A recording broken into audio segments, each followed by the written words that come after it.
тихом городке Салмон, расположенном среди зеленых холмов штата Колорадо, находилась небольшая ветеринарная клиника «Надежда».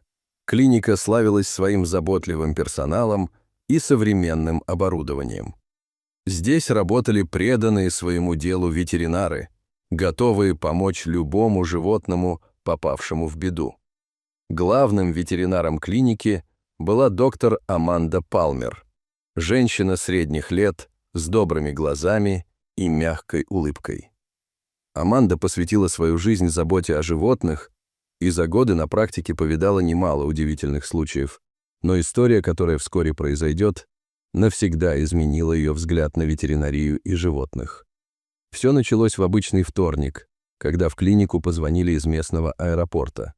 Сотрудник сообщил, что прибыл необычный груз из Вьетнама.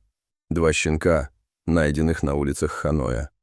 Аманда немедленно отправила машину скорой ветеринарной помощи, чтобы забрать оттуда щенков.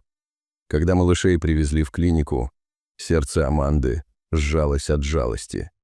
Перед ней лежали 2 крошечных существа, больше похожие на скелеты, обтянутые кожей, чем на живых собак. Старший щенок, несмотря на свою слабость, крепко обнимал младшего, словно пытаясь защитить его от всего мира. Аманда начала тщательный осмотр. Щенки были в ужасном состоянии, истощены, обезвожены, покрыты паразитами. У обоих была сильная простуда, а у младшего щенка Аманда заподозрила пневмонию. Но что поразило ее больше всего, так это то, как щенки реагировали друг на друга.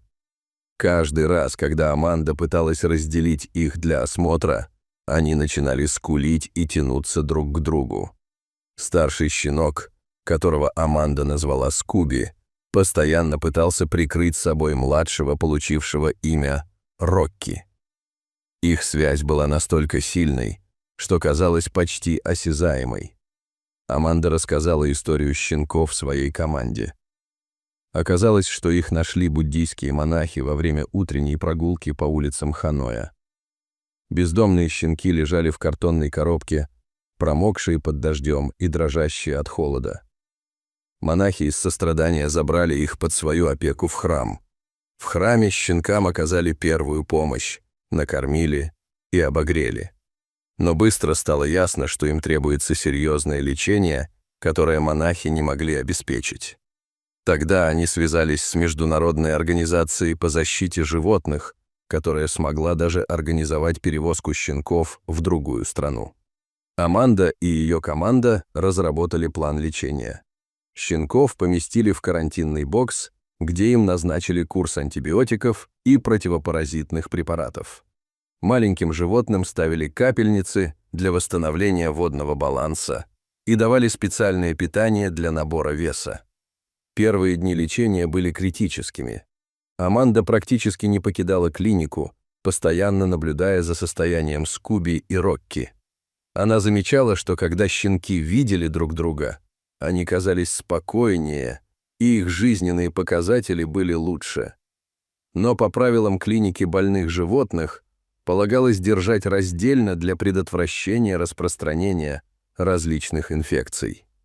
Шли дни, но состояние щенков совершенно не улучшалось. Несмотря на все усилия ветеринаров, Бадди и Рокки становились только хуже. Они отказывались от еды, теряли вес, их иммунная система, казалось, совсем перестала работать. Аманда не находила себе места. Она перепробовала все известные ей методы лечения, консультировалась с коллегами из других клиник, но ничего не помогало.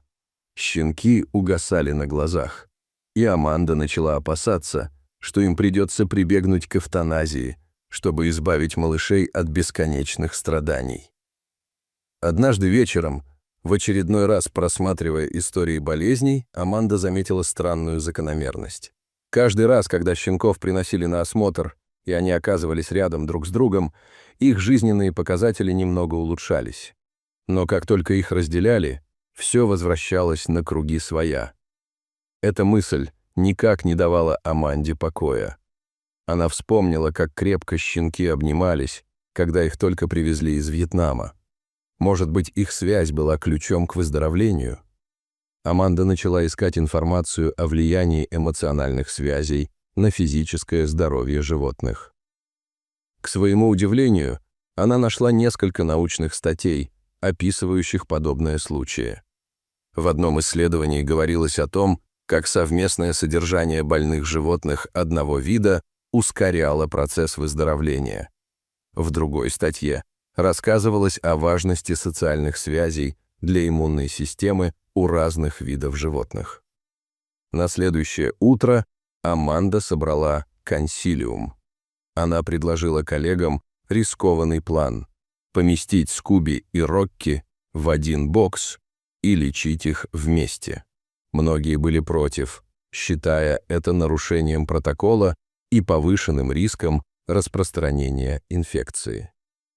Но Аманда настояла на своем, чувствуя, что это может быть их последним шансом. После долгих дебатов было принято решение дать плану Аманде шанс. Скуби и Рокки поместили в специально оборудованный бокс, где они могли быть вместе, но при этом находиться под постоянным наблюдением. К удивлению всего персонала клиники, уже через несколько часов после воссоединения щенки начали проявлять признаки улучшения. Они стали более активными, начали есть и даже играть друг с другом. Аманда не могла поверить своим глазам. Казалось, щенки буквально вдохнули друг в друга новую жизнь. С каждым днем Скуби и Рокки становились все сильнее. Их иммунная система начала бороться с болезнями, а вес постепенно восстанавливался. Аманда внимательно следила за их прогрессом, документируя каждое изменение. Через неделю после воссоединения щенков произошло настоящее чудо. Анализы показали, что пневмония Рокки начала отступать. Еще через несколько дней исчезли признаки серьезной простуды у обоих щенков. Они начали набирать вес и все больше времени проводили играя, а не лежа без движения. История Скуби и Рокки быстро разлетелась по всей клинике. Персонал приходил посмотреть на чудесных щенков, которые, казалось, победили саму смерть благодаря своей невероятной связи. Аманда не уставала рассказывать коллегам о важности эмоциональной поддержки в процессе выздоровления. Новость о необычном случае быстро вышла и за пределы. Местная газета опубликовала статью о Скуби и Рокки, назвав их чудо-щенками из Вьетнама. Люди начали приходить в клинику, чтобы лично увидеть этих удивительных собак. Среди посетителей была семья Смит, Джек, Сара и их дочь Эмили. Они пришли в клинику, чтобы сделать пожертвования, но, увидев очаровательных Скуби и Рокки, влюбились в них с первого взгляда. Эмили, 10-летняя девочка с косичками, не могла оторвать глаз от играющих щенков. Смиты начали регулярно навещать Скуби и Рокки. Они приносили им игрушки, лакомства и, что самое главное, дарили свою любовь и внимание. Аманда заметила, как щенки оживлялись при виде своих новых друзей. Шло время, и здоровье Рокки и Скуби полностью восстановилось. Стал вопрос об их дальнейшей судьбе. Аманда понимала, что разлучать их нельзя ни в коем случае, но найти дом сразу для двух было очень непросто. Смиты, не раздумывая, предложили забрать к себе домой обоих щенков. Они понимали, насколько важно для Скуби и Рокки быть вместе, и были готовы подарить им по-настоящему любящий дом. Аманда была счастлива. Она не могла и мечтать о лучшей семье для своих подопечных. День, когда Скуби и Рокки уезжали в свой новый дом, был одновременно радостным и грустным для Аманды и всего персонала клиники. Они привязались к этим удивительным щенкам, но были счастливы, что те обрели любящую семью. Дорогие зрители, что вы думаете об этой истории? Расскажите, пожалуйста, в комментариях. А если вам понравилось это видео, то ставьте лайк и подписывайтесь на наш канал. До свидания.